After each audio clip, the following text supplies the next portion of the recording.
Bien, hermanos, buenas noches nuevamente con cada uno de ustedes. El día de hoy nuestra segunda lección del libro de Jueces, ¿sí? Entonces, todos vamos al libro de Jueces, capítulo 2. Ya la semana pasada estuvimos estudiando un poco el capítulo 1 y además de eso estuvimos viendo un poco cuál es el propósito, cuál es el contexto histórico, geográfico en el que se desarrolla el libro de Jueces, de qué trata el libro de Jueces y veíamos también el primer capítulo, ¿no? Del libro de Jueces, cómo es que vemos que en una temporada el pueblo de Israel tenía unas victorias continuas, victorias absolutas, pero luego vemos cómo es que en la segunda parte de sus conquistas veíamos ciertas permisiones que ellos hacían, ¿no? Permisiones con estos pueblos paganos a quienes Dios en Deuteronomio les había dicho de que los erradiquen, ¿no? De que no tengan misericordia, que no hagan alianza con ellos. En otras palabras, que no se unan a estos pueblos, ¿no? Porque estos pueblos los iban a arrastrar tras sus propios dioses, ¿no? Y vemos que hay una ventanita, una luz, por así decirlo, donde ellos de pronto permiten, los toman como tributarios a muchos de estos pueblos, es decir, sacan provecho de estos pueblos. Eso significa que ellos tenían el poder, tenían la capacidad de poder eliminarlos, mas no lo hicieron, ¿no? Entonces, a eso la Biblia le va a llamar desobediencia y va a traer consecuencias al pueblo de Israel. Justamente esas consecuencias lo vemos en el libro de Jueces cuando ellos se olvidan de Dios por irse tras otros dioses paganos, ¿no? Dioses de estos pueblos paganos. Triste, lamentable, a veces incomprensible, porque de pronto vemos, ¿no? ¿Cuántas veces le repitió el Señor, ¿no? Lo vemos en Deuteronomio, lo vemos con mismo Josué también repitiéndoles de que no se aparten la palabra, el libro de la ley de ellos, pero sin embargo lo hicieron, ¿no? Entonces, más allá de condenarlos o cuestionarlos, creo que la mejor aplicación sería estar advertidos de nosotros no caer en eso, ¿no? De nosotros no caer en el olvido de las cosas de Dios o de olvidarnos de Dios, ¿no? Ahora, cuando decimos olvidarnos de Dios, no es que de pronto no sé quién es Dios, no se está refiriendo a un olvidar intelectual, se está refiriendo a un olvidar de acción, ¿no? De práctica, ¿no? Ellos sabían quién era Dios, ellos seguían creyendo, es más, en el Dios de los patriarcas, en el Dios de Abraham, Isaac, Jacob. Ellos sabían y seguían creyendo en el Dios de Moisés, en el Dios de Josué. Ellos seguían creyendo, mas no le estaban obedeciendo o estaban obedeciendo la media, probablemente continuaban con sus rituales, con las fiestas, con la Pascua y todo lo demás, pero también nos muestra que se iban tras otros dioses, ¿no? Entonces, una obediencia a medias es desobediencia, ¿no? Entonces, cuando decimos que tengamos cuidados de no olvidarnos de Dios, también va por ahí, ¿no? Porque podríamos decir, no, yo creo en Dios, no me voy a convertir a otra religión, no, como creen, yo ya no voy a hacer tal cosa, cual cosa, pero tengo que tener cuidado de que en la práctica, en el día a día, no estoy confiando realmente en Dios, sino estoy confiando en cualquier otra cosa. Mi esperanza no necesariamente está en Cristo, sino mi esperanza está en cualquier otra cosa. Mi deleite no está en Dios, sino mi deleite está en cualquier otra cosa, ¿no? El que está reinando en mi corazón no necesariamente es Cristo, sino quizás mi propio yo, o mis propios placeres, ¿no? Mis propias permisiones. Entonces, eso es olvidarse de Dios. No es un olvidarse de manera explícita, ¿no? Entonces, tengamos cuidado. Entonces, el estudio del libro de jueces nos va a servir para eso, ¿no? Para tener claro cuáles son las consecuencias de olvidarse de Dios. Pero no solo eso. El libro de jueces también nos va a exhortar y al mismo tiempo, al mostrarnos de las consecuencias de olvidarnos a Dios, y si estamos pasando por ese momento, nos va a exhortar al arrepentimiento. Y no solo eso, nos va a mostrar también el corazón de Dios. Así como nos muestra el corazón del pueblo que se olvidó de Dios, nos muestra el corazón de Dios misericordioso con ese pueblo, porque no los eliminó, no los borró del mapa, por así decirlo. Dios continuó siendo fiel, no permitiendo el pecado, juzgando el pecado, permitiendo que el pecado traiga consecuencias en la vida de este pueblo, pero finalmente Dios levantaba a los famosos jueces, que no son un juez de banquillo, como hoy en día conocemos, que imparten justicia, sino los jueces eran los líderes o hombres comunes que Dios levantó para de pronto mostrar su favor con el pueblo, ¿no? Para de pronto rescatarlos del enemigo, ¿no? Y dentro de esos hombres o personajes, vamos a ver alrededor de 14 personajes considerando a Samuel como el último juez, pero también considerado como el primer profeta, ¿no? Entonces, prácticamente lo que vamos a ver son 13 jueces, yendo desde Otoniel, Ahod, Sangar, Barak, Gedeón, Abimelech, Tola, Yair, Jefté, Ibsán, Elón, Abdón, Sansón, que es el más conocido, y finalmente cerramos con Samuel, ¿no? Vuelvo a repetir, este libro no necesariamente narra el ministerio de Samuel, pero se cree, hay una gran probabilidad de que este libro lo escribió Samuel, ¿no? Samuel es ese eslabón entre el libro de jueces y el libro de Primera de Samuel, ¿no? Entonces, vamos a ver estos 13 personajes, con Samuel serían 14 personajes, que vendrían a ser los famosos jueces que levantó Dios, personas comunes, con personas imperfectas, no necesariamente van a ser personas de pronto valerosas, como Gedeón, que era un cobarde, pero que Dios lo va a usar grandemente, ¿no? Sansón, que tenía debilidades, pero que Dios igual lo va a usar grandemente. Entonces, en otras palabras, el libro de Jueces, después de mostrarnos el corazón olvidadizo del pueblo, nos muestra el corazón misericordioso de Dios. Entonces, vamos a comenzar el día de hoy el capítulo 2. La semana pasada estuvimos viendo el capítulo 1, hoy vamos a ver el capítulo 2. Después de que la última parte del capítulo 1 nos mostraba esa desobediencia a medias o esa obediencia a medias del pueblo, donde estaban teniendo permisiones con ciertos pueblos paganos, yo suelo decir con los feos, ¿no? Está el eteo, el amorreo, el jebuseo y todo lo demás. Vamos a ver aquí cómo es que Dios se manifiesta, ¿no? Cómo es que Dios se manifiesta y trae una advertencia, trae un juicio sobre el pueblo de Israel, ¿no? Dice, verso 1, si todos me pueden acompañar, dice, el ángel de Jehová subió de Gilgal a Boquim y dijo, yo os saqué de Egipto y os introduje en la tierra de la cual había jurado a vuestros padres, diciendo, no invalidaré jamás mi pacto con vosotros. Primer punto, mis hermanos, dice el ángel de Jehová. No dice un ángel de parte de Jehová, no dice que apareció un ángel volando tampoco, sino dice el ángel de Jehová subió de Gilgal a Boquín. Es interesante ver estos dos lugares, Gilgal y Boquín. Gilgal es este lugar donde de pronto Josué y esta nueva generación que entró a la tierra prometida, de pronto cruzan el mar, digo, cruzan el río, el Jordán, y el primer lugar con el que ellos se encuentran es Gilgal, donde ellos de pronto hacen un pacto de agradecimiento con Dios, un pacto de consagración a Dios, donde levantan piedras como muestra o como recordatorio para no olvidarse del favor que Dios tuvo con ellos. Entonces, Gilgal era un lugar especial para ellos.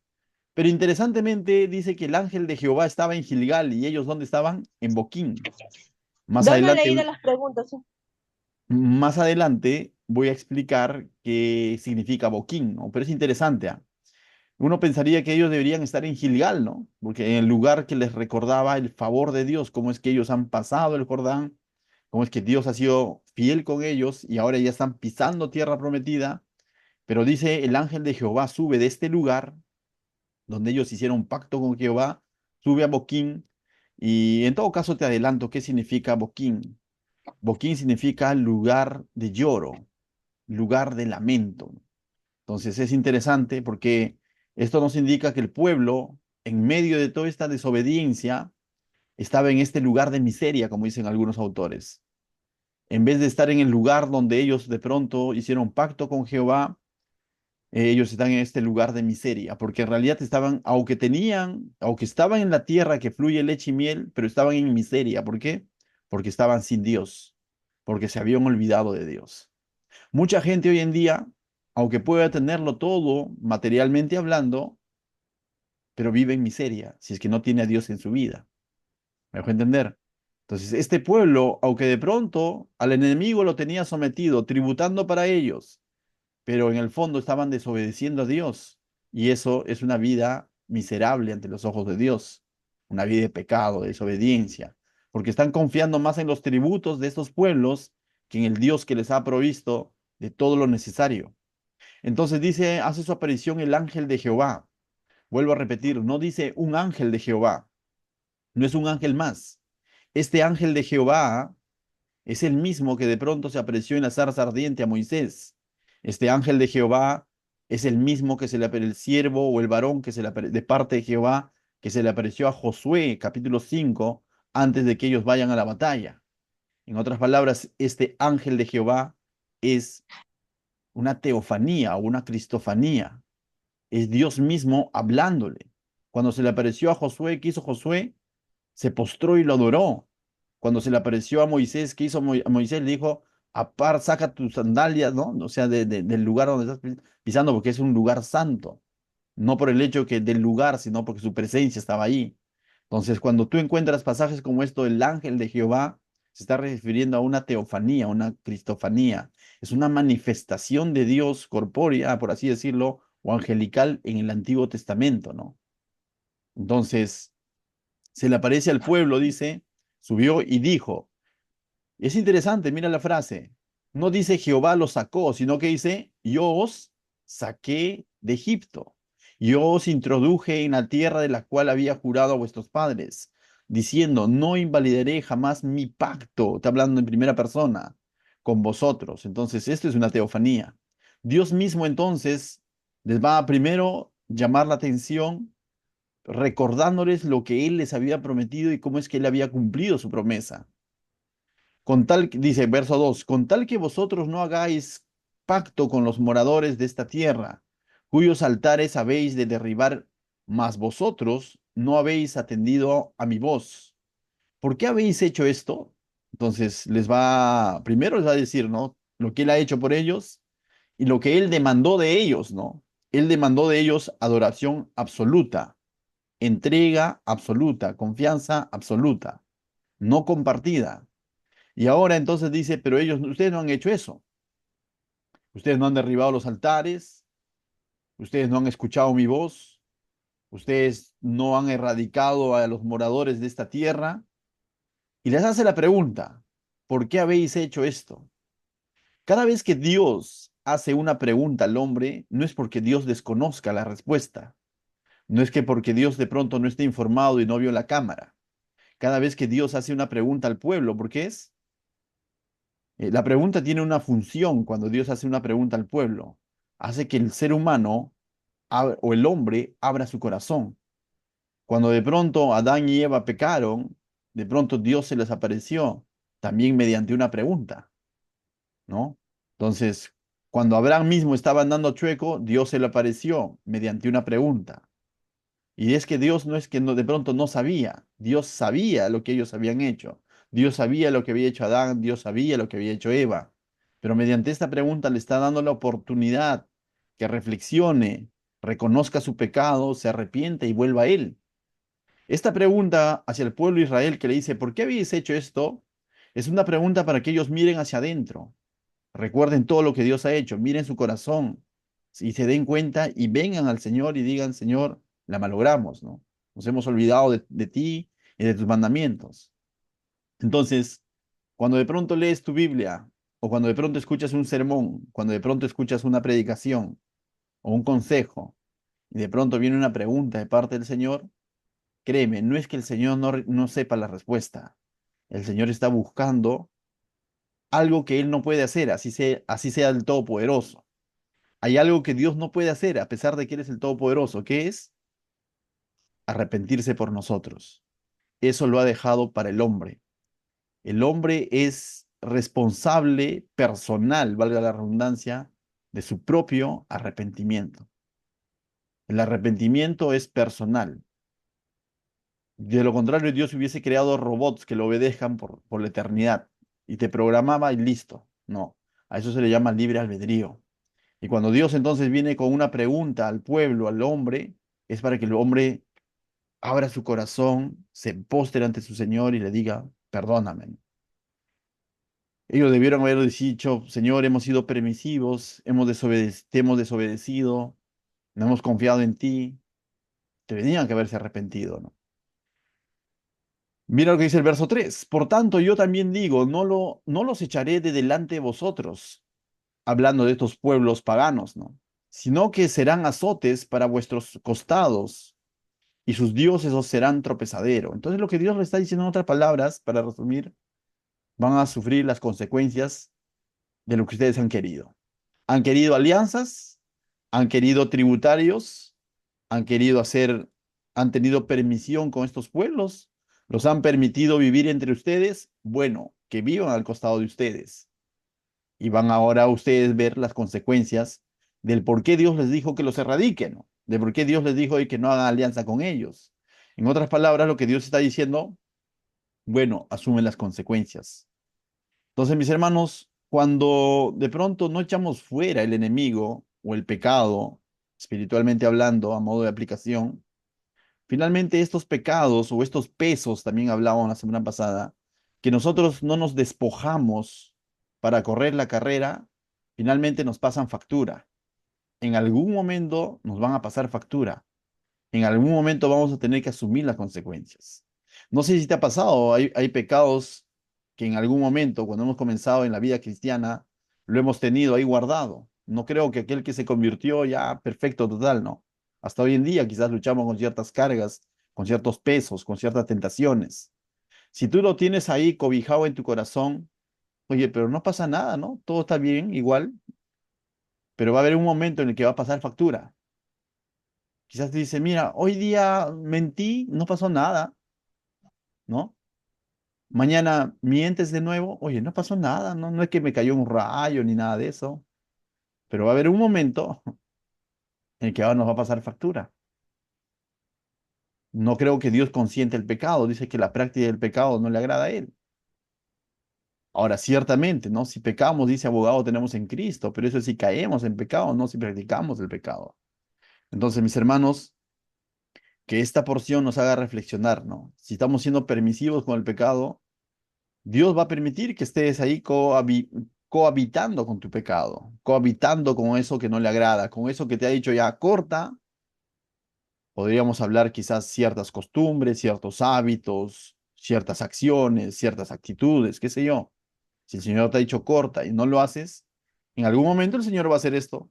Decíamos la semana pasada, ¿no? Va a levantar las manos y va a decir, bueno, asume, ¿no? Y vamos a tener que asumir, pues. Verso dice, 4. Cuando el ángel de Jehová habló estas palabras a todos los hijos de Israel, el pueblo alzó su voz y ¿qué hice? Y lloró. Y hasta este punto decíamos, ¿no? Pareciera que de pronto el pueblo se está arrepintiendo, pareciera que el pueblo está diciendo, Señor, perdóname. Pero las evidencias del libro de jueces nos van a mostrar que este lloro fue como la de un niño que se le dijo de que pronto no se le va a dar tal cosa porque se portó mal. El niño no está llorando porque se portó mal, está llorando por aquello que ya no le vas a dar. ¿Me dejo entender? Entonces, este lloro era más por las consecuencias que por el pecado en sí. Este lloro no era porque ellos estaban conscientes que habían desobedecido a Dios, sino es porque Dios les está diciendo, bueno, van a asumir las consecuencias. Y es más, ellos van a ofrecer un sacrificio, que aparentemente todo está bien, pero vuelvo a repetir, por más sacrificio que ellos ofrezcan, por más lloro que ellos hagan, si las evidencias más adelante nos dicen todo lo contrario, que siguen practicando el pecado, siguen practicando la permisión con estos pueblos, siguen pecando en la idolatría, simplemente esto fue un acto de remordimiento, no fue un acto de arrepentimiento. Entonces dice, y cuando el ángel de Jehová habló estas palabras a todos los hijos de Israel, el pueblo alzó su voz y lloró. Y llamaron el nombre de aquel lugar, llamaron. A partir de aquel entonces ese lugar se llama Boquim y ofrecieron allí sacrificio a Jehová. ¿Te acuerdas que te dije que Boquín significaba lugar de lloro o de miseria? Ahora Israel, a pesar de que se encuentre en la tierra prometida, está viviendo de una manera miserable. Y eso no es dable, porque se entienden que están en la tierra prometida. Pero ¿sabes qué? La tierra prometida no es garantía de que todo va a ir bien. La garantía de que todo va a ir bien es que Dios, la presencia de Dios, esté moviéndose en medio de ellos. La garantía de que las cosas marchen bien en tu vida es de que la presencia del Señor, el Santo Espíritu de Dios, esté guiando tu vida. Y yendo bien bajo los estándares de Dios, no bajo los estándares del mundo, ¿no? Porque para el mundo ir bien es ganar bien, buen dinero. Ir bien quizás es de que no haya problemas, pero eso no es ir bien, eso es como el pueblo de Israel, vivir de una manera miserable. estando en una tierra donde fluye leche y miel, pero viviendo de una manera miserable, porque están sin Dios, porque se han olvidado de Dios. Y esto es como dicen, ¿no? Es una exhortación para el cristiano. Nosotros ya conocemos a Dios, pero a veces vivimos como si de pronto no lo conociéramos. Nosotros ya tenemos el Santo Espíritu de Dios, dice que habita en nosotros. Hemos sido sellados por el Espíritu Santo, pero a veces vivimos como si no lo tuviéramos. Y vivimos vidas miserables que no son congruentes con la vida de un cristiano. Uno cristiano que no ha conocido a Dios puede vivir de una vida de una manera miserable. Me refiero en el sentido espiritual, vuelvo a repetir. No estoy hablando de valores, no estoy hablando de economía, no estoy hablando de estatus cuando digo miserable. Estoy hablando de comunión con Dios. Estoy hablando de santidad, de obediencia. ¿Me dejo entender? Entonces, en ese sentido, ante los ojos de Dios vivimos muchas veces desagradándolo, pero agradando al mundo, pero siendo permisivos con ciertas cosas. Entonces, este pueblo ahorita está en esa situación, viviendo en Boquín, en un lugar de miseria. Verso 6. Porque ya Josué había despedido al pueblo y los hijos de Israel se habían ido cada uno a su heredad para poseerla. Lamentablemente no la poseyeron completamente, ¿no? Sino que la poseyeron a medias, ¿no? Es decir, tuvieron una obediencia media haciendo tributario a los extranjeros, por ejemplo, ¿no? Cuando debían haberlos erradicado de ese lugar. Versos 7 al 10, vamos a ver ahora la nueva generación en Israel. Mira lo que dice. Y el pueblo había servido a Jehová todo el tiempo de Josué y todo el tiempo de los ancianos que sobrevivieron a Josué, los cuales habían visto todas las grandes obras de Jehová que él había hecho por Israel.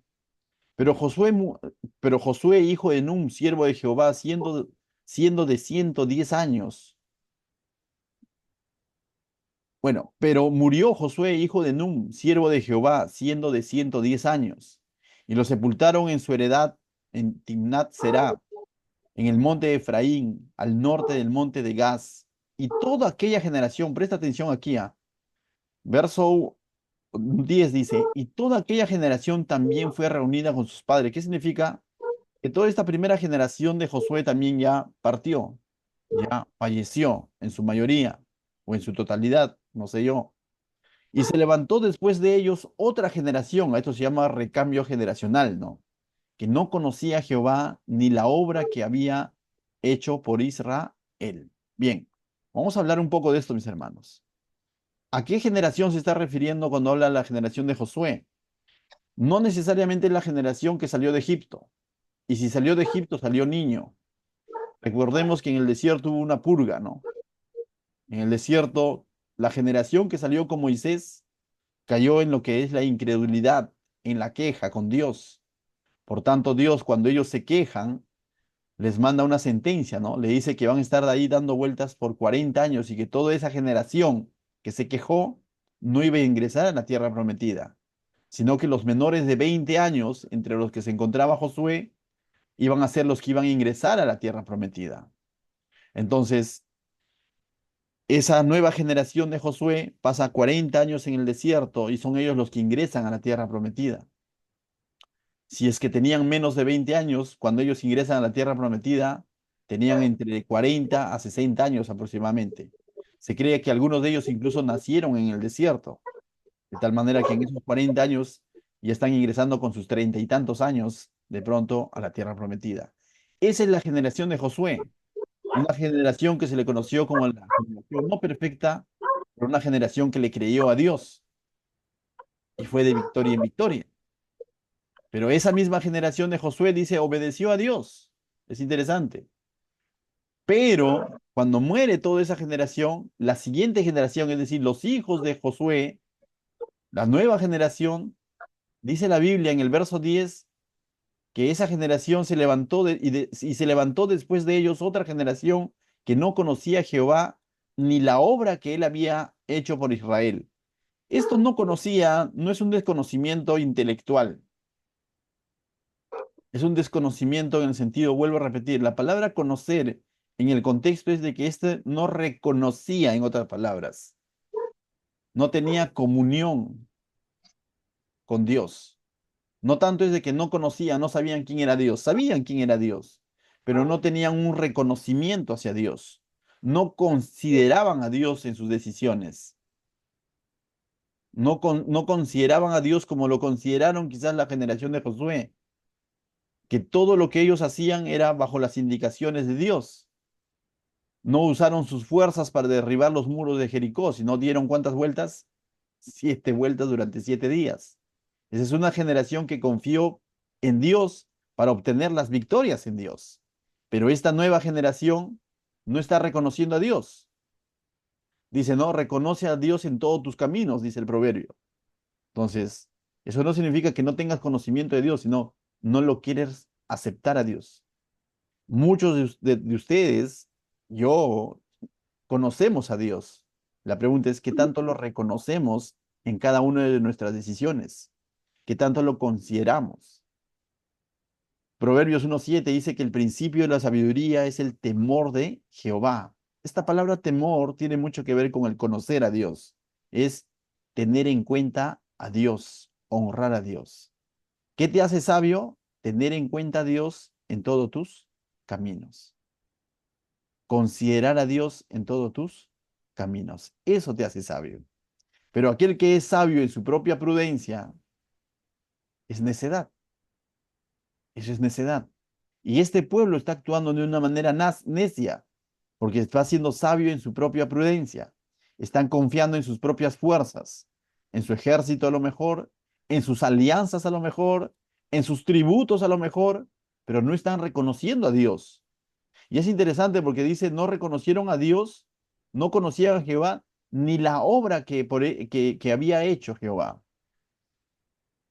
Contextualizando y trayéndola ahora de manera de aplicación a nuestra vida. Cuando el ser humano no quiere reconocer a Jesús como el Hijo de Dios y tampoco quiere reconocer la obra que hizo Cristo en la cruz, eso es necedad. Eso es darle la espalda a Dios. A pesar que digas, yo creo en Dios, todas las religiones te llevan a Dios, no soy tan malo, podrías decir eso. Pero si no reconoces a Cristo como el Hijo de Dios y no reconoces su obra en la cruz, entonces es necedad.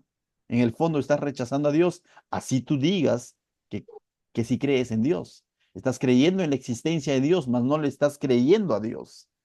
Entonces, se trata no solo en creer en la existencia de Dios, se trata de creerle a Dios en todos tus caminos, cuanto más en cuanto a tu redención. Amén.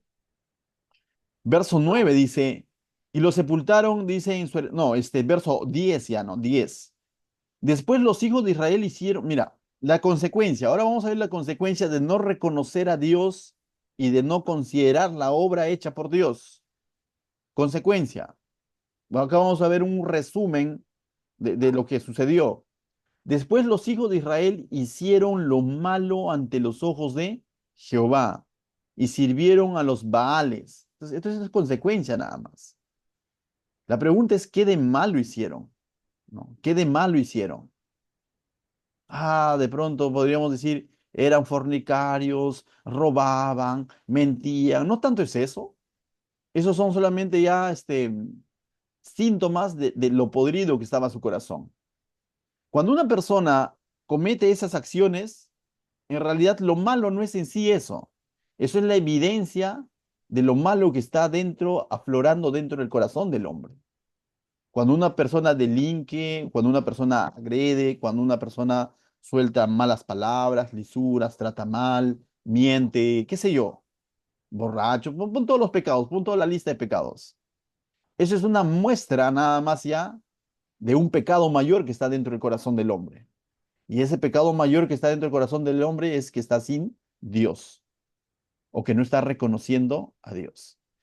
Cuando estudiamos el libro de Juan decíamos, ¿no? Que hay un pecado, solo un pecado el que nos condena. Hay un solo pecado que nos manda al infierno. No es la borrachera, no es la mentira, no es la fornicación, porque hay muchas personas que no han fornicado nunca en su vida. Eso no significa que se va a ir al cielo. Hay personas que no han tomado un vaso de licor en toda su vida. Eso no significa que van a ir al cielo. ¿Me dejo entender? Entonces, el pecado que de pronto nos condena al infierno, dice el libro de Juan, capítulo 1, no, capítulo 3, verso 18, si no me equivoco, es el no haber creído. En otras palabras, es rechazar a Cristo. Es la incredulidad. Y eso es lo que ha pasado con este pueblo. El hacer lo malo ante los ojos de Dios es primero no haber reconocido a Dios y no reconocer la obra que ha hecho Dios por ellos, la obra de redención. Y esto es una decisión que ellos están tomando. Y ahora vamos a ver cómo es que va a describir ese pecado o eso lo malo, porque a veces cuando hablamos de lo malo pensamos que está hablando de valores morales, de conductas, de comportamientos. No, hay países que en ética y moralidad nos llevan por delante, pero igual si no tienen a Cristo están en pecado. Hay familias que a lo mejor quizás los miembros de esa familia nunca han robado, pero eso no significa que de pronto sean, este, no necesiten de Cristo. Igual necesitan creer en Cristo, igual necesitan reconocer la obra de Cristo. Entonces, cuando dice hicieron lo malo, no se está refiriendo a cosas morales. Es más, entonces nosotros, incluso como iglesia, aunque de pronto debemos de incentivar valores morales, cristianos, como a veces lo decimos, pero sobre todo somos llamados a anunciar que el Evangelio, a Cristo, porque Cristo es el que salva. Cristo es el que va a transformar al ser humano desde lo interno hacia lo externo. Pero muchas veces se comete el error de querer cambiar lo externo cuando lo interno no se ha cambiado. ¿Me dejo entender? No, tú no ves a un Pablo de pronto haciendo marchas, en contra de la esclavitud, ¿no? Cosas como esas. Pablo apuntó a algo mayor, a sacarnos de la esclavitud espiritual. Y en sus cartas dice que somos libres del pecado. ¿Me dejo entender?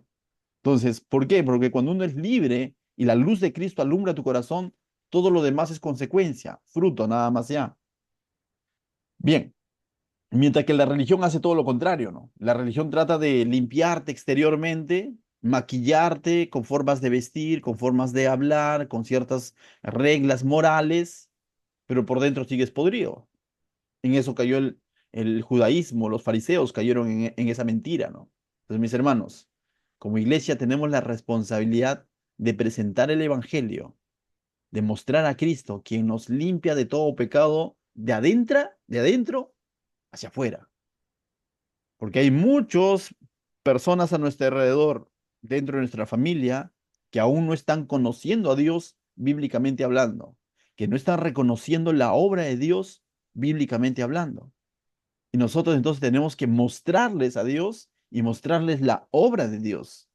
Bien, volviendo al texto, dice, va a describir un poco el hacer lo malo a los ojos de Jehová. Verso 12 dice, dejaron a Jehová, el Dios de sus padres, que los había sacado de la tierra de Egipto, y se fueron tras otros dioses. Date cuenta, ¿no?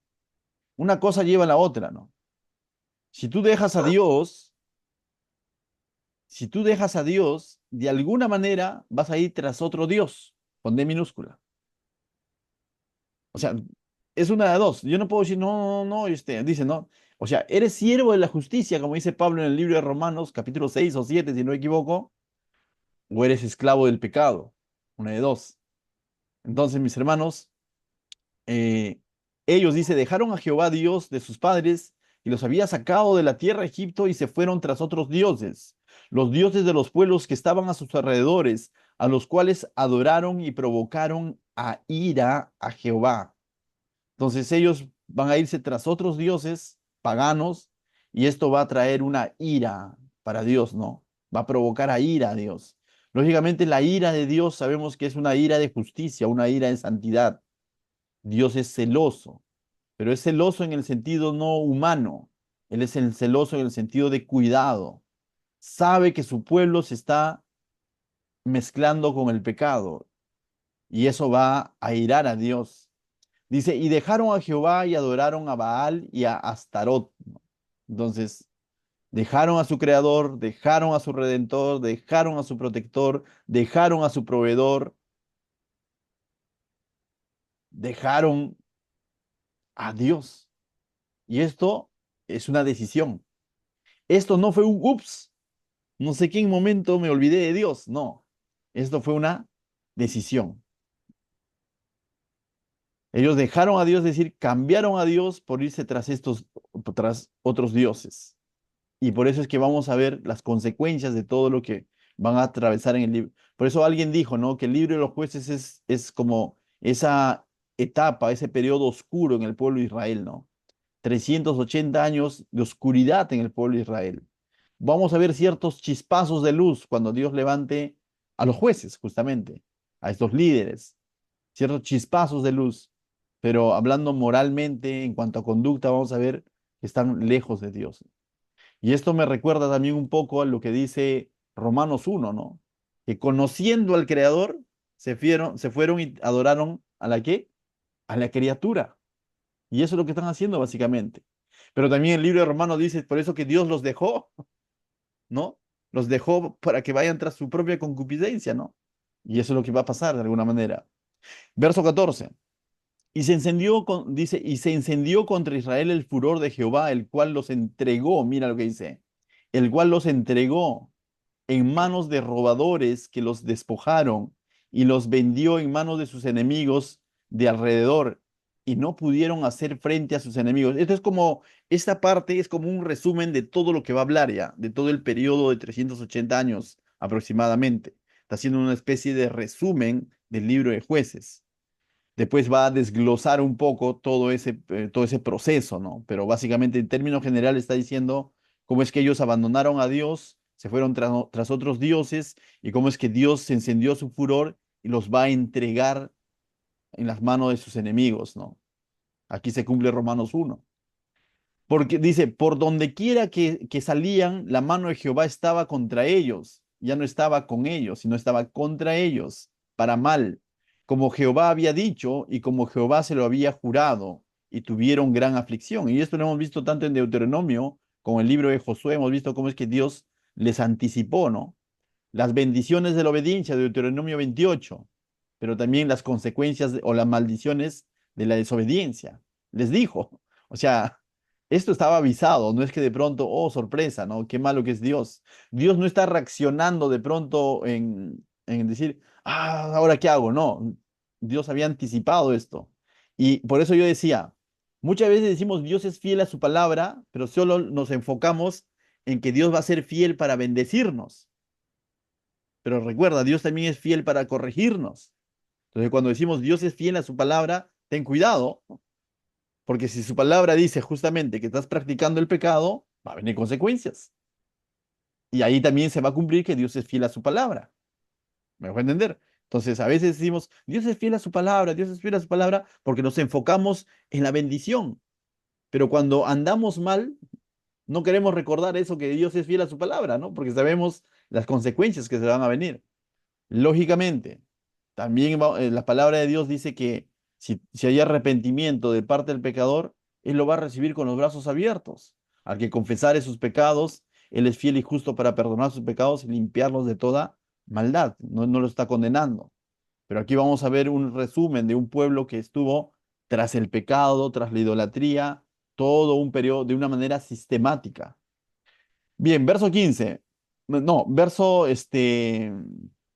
terminamos el verso 15, dice, ¿no? Por donde quiera que salían, la mano de Jehová estaba contra ellos para mal, como Jehová había dicho, y como Jehová se lo había jurado, y tuvieron gran aflicción. Paradójico. Están en la tierra prometida, pero con gran aflicción. Es paradójico cuando un cristiano de pronto está asumiendo consecuencias de sus malas decisiones. Porque diríamos, si ya fue alumbrado con la luz del Evangelio, ¿qué hace metido en ese problemón? Porque justamente no escuchó el consejo de Jehová, pues. Aquel que está, bueno, hay aflicciones que son parte de una prueba, también claro está. Tranquilo ahí. Mientras estés en la barca del Señor, por más tempestad que hay, Él tiene el control. Pero hay barcas en las que Él nos ha dicho, no te subas y nos subimos. Y va a haber consecuencias. Y va a haber aflicción. Y no puedo pretender decir, Señor, sálvame de esta barca o ¿dónde estás? Porque me subí yo, como Jonás, ¿no? Que subió una barca que nadie le dijo que se suba y tuvo que ser tragado por un pez y pasar 3 días ahí en el vientre del pez para recién hacer escarmiento y decir, ¿qué estoy haciendo acá? Claro, claro está que la barca de Jonás era la barca de la desobediencia, porque Dios no le dijo, súbete ahí. Pero claro está que la barca donde estaban los discípulos es una barca de la obediencia, porque Jesús le dijo, suban a la barca. Entonces hay que saber distinguir las aflicciones en nuestra vida. Hay aflicciones que son parte de, dice, bienaventurado el que es perseguido a causa de la justicia. Bienaventurado si de pronto la aflicción viene a causa de Cristo, porque estás haciendo las cosas bien. Bienaventurado, siéntete por digno pasar por esa situación. Pero ay, si estás pasando por una situación porque has tomado malas decisiones dándole espalda a Dios. Esa es otra historia. Entonces, no todo lo malo que nos pasa lo podemos espiritualizar y decir, bueno, Dios sabe por qué hace las cosas. Claro, Dios sabe por qué hace las cosas. Pero si lo que estoy asumiendo, estoy viviendo, es producto de mi mala decisión o es producto de mi pecado, entonces eso es juicio de parte de Dios. Bien, entonces dice verso 18. No, verso 16. Dice, y Jehová levantó jueces que los librasen de mano de los que les despojaban. Y ahí vemos, ¿no? En medio de todo este contexto, ¿no? De todo este contexto de aflicción como consecuencia de su desobediencia, vemos la misericordia de Dios. Porque Dios fácilmente le hubiese dicho, bueno, que vivan, ¿no? Ya, y lo dijo, y se está cumpliendo. Pero por otro lado vemos la misericordia de Dios, ¿no? Vemos a Dios extendiendo su brazo, representado en estos jueces, en estos 13, 14 jueces. Mira lo que dice verso 16. Y Jehová levantó jueces que los librasen de la mano de los que los despojaban. Pero también ves la necedad del pueblo. Por un lado ves la misericordia de Dios levantando jueces. Verso 17 ves la necedad del pueblo. ¿Qué hace el pueblo? Pero tampoco oyeron a sus jueces, sino que fueron tras dioses ajenos a los cuales adoraron y se apartaron pronto del camino en el que anduvieron sus padres, obedeciendo los mandamientos. Dice, claro, los padres que obedecían el mandamiento de Jehová, ellos no lo hicieron así. O sea, ellos no siguieron el camino de obediencia que tuvieron sus padres, sino ellos siguieron el camino de desobediencia contrario a sus padres. Ellos están yendo tras otros dioses. Y no es que de pronto Dios no estaba presente, Dios levantó jueces para librarlos y mostrarles de que Él está ahí, a pesar del juicio que están pasando. Pero ¿qué hacen? No creyeron a estos jueces, no escucharon a estos jueces. Y lo vamos a ver detallado en todo el libro, justamente en la historia de cada juez, ¿no? Verso 18.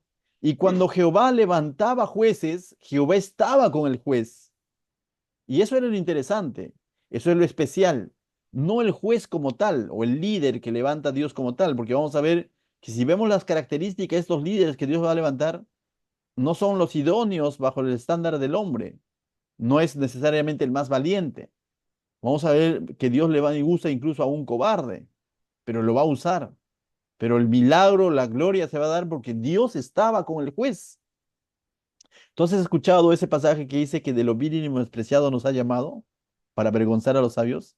Hoy en día Dios sigue levantando siervos, sigue levantando líderes que en sí, en ellos, no hay nada especial. Lo especial lo pone Dios. Pues yo que como vasos de barro Él nos va a usar, como recipientes. Si de pronto sacamos a Dios de la figura, queda solamente el ser humano y va a dar mucho que desear. Pero si Dios está presente, la historia cambia, es otra cosa. Entonces esto también va para aquellos líderes que están siendo usados por Dios, ¿no? Recuerda, si la presencia de Dios está ahí, dale con todo, porque estás haciendo la cosa de parte de Dios. Pero si la presencia del Señor no está ahí y estás haciéndolo solo en tus fuerzas, en tu tomando confianza en tu talento, en tu sabiduría humana, en tu intelecto, eso es pura paja, de nada sirve. Y dice el verso 18, y cuando Jehová se les levantó jueces, Jehová estaba con el juez y los libraba de mano de los enemigos todo el tiempo de aquel juez, porque Jehová era movido, ¿qué dice? A misericordia por sus gemidos a causa de los que los oprimían y afligían. En medio de todo este juicio que Dios está permitiendo, no vemos permisión de parte de Dios, pero sí vemos misericordia. Permisión sería que Dios diga, ¿saben qué? Vamos a eliminar a todos los enemigos, ¿ya? O sea, sigan viviendo, no hay problema. Les va a ir bien, chicos, adorando a esos dioses. Esa es permisión.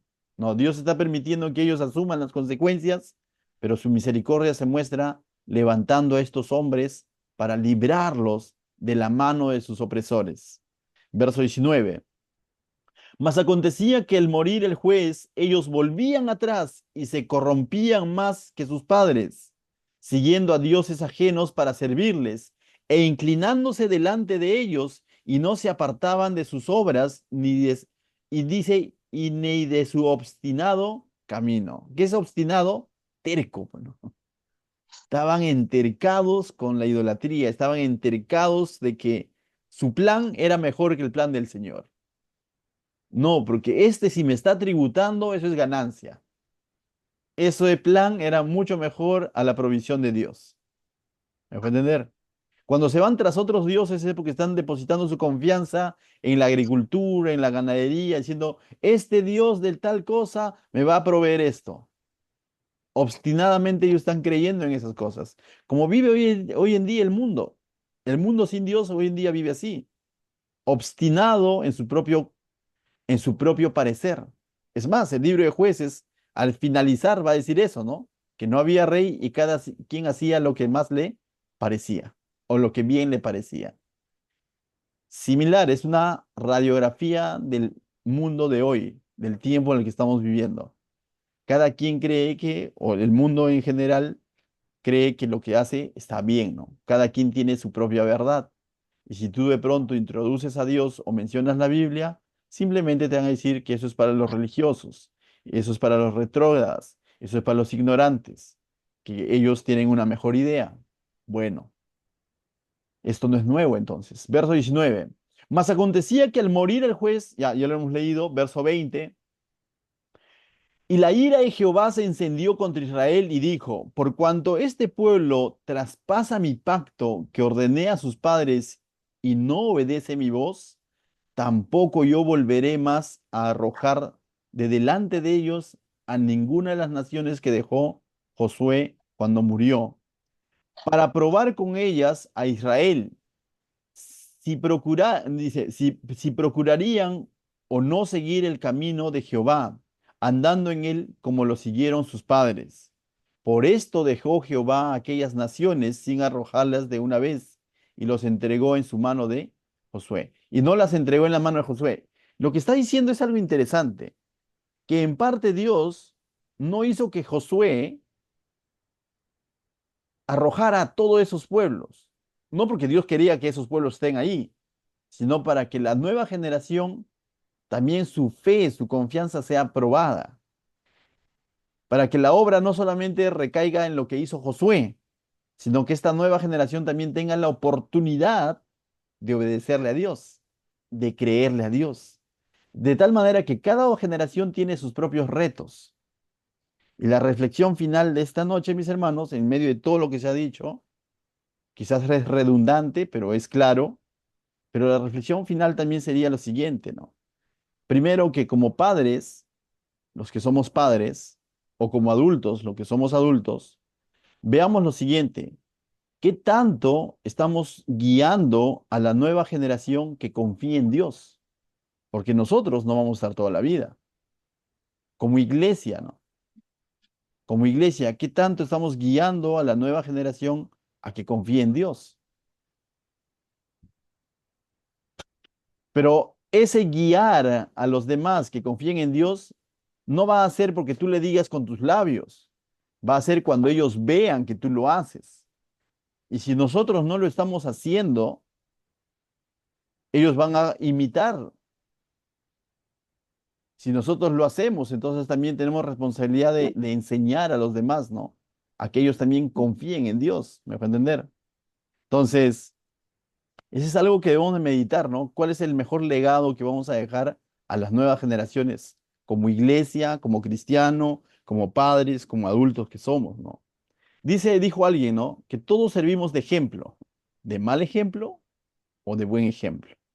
En esta historia, en este capítulo, hemos visto la generación de Josué, de alguna manera implícita, puesta como ese buen ejemplo, que obedeció a Jehová. Y la siguiente generación de Josué lo estamos viendo como el mal ejemplo, que no reconoció a Jehová y se fue tras otros dioses. Lo mismo vas a ver hoy en día, incluso en el ámbito cristiano, incluso en el ámbito de la iglesia universal del Señor, hoy en día, tú vas a ver de los buenos ejemplos y de los malos ejemplos, de los que constantemente están dependiendo de Dios y aquellos que están dependiendo o confiando en su propia prudencia. Y lo mejor que puedes hacer de eso es aprender, meditar, reflexionar y decir que voy a seguir, ¿no? En algo tiene sentido lo que dijo Pablo, ¿no? Imitadme a mí, así como yo a Cristo. Y no es que Pablo estaba pecando de soberbio, sino que Pablo lo que estaba invitando es de que imiten la actitud de dependencia que tenía él del Señor. En otras palabras, estaba llegando a sus seguidores, los estaba llevando a Cristo.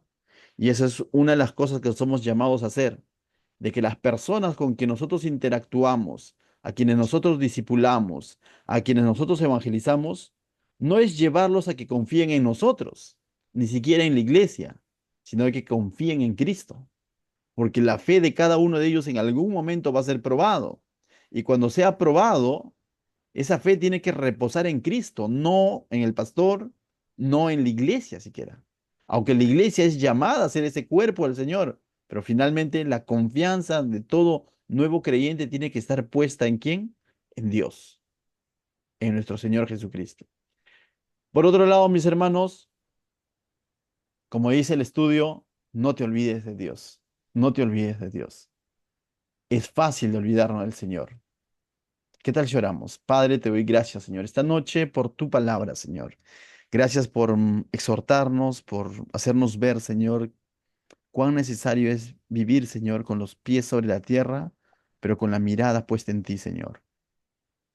Y continuar con esta carrera que nos has llamado a correrla, Señor. Con perseverancia, con dependencia, Señor. Quitando toda autosuficiencia de nuestra vida, Señor.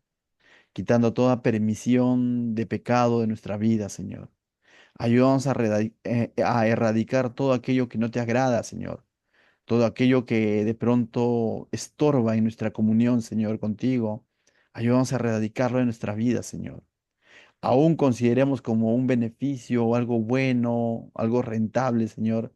Pero si no te agrada, ayúdanos a sacarlo de nuestra vida, Señor. Te lo pido en el nombre de Jesús, Señor. Y bendice a cada uno de mis hermanos, Señor, y que tu palabra quede grabada en nuestros corazones. En el nombre de Jesús, amén.